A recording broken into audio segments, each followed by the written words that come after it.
క్షమించడం ఎంత గొప్ప మాట. అంతే కష్టమైన పని ప్రతి మనిషికి.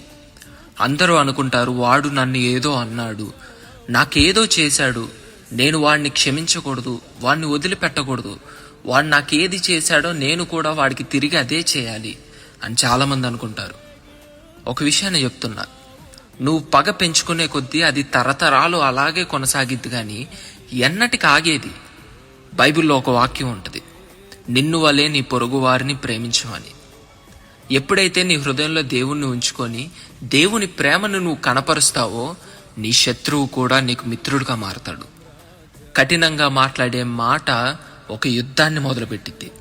అదే ప్రేమ కలిగిన మాట ఎంత పెద్ద శత్రువునైనా, ఎంత కఠినాత్ముడినైనా మార్చిద్ది.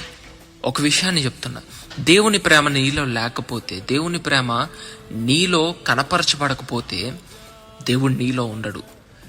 నీలో అశాంతి మొదలైద్ది, అసమాధానం మొదలైద్ది. నువ్వు ఎప్పుడైతే దేవుని ప్రేమను కలిగి ఉంటావో, నీ కుటుంబం, నువ్వు ఆశీర్వదించబడతావు. నీ శత్రువు కూడా నీకు మిత్రుడుగా మారే రోజులు రాబోతున్నాయి. అది దేవుడు రుజువు చేశాడు. అందుకే నా దేవుణ్ణి ఏమంటారో తెలుసా? ప్రేమ స్వరూపి.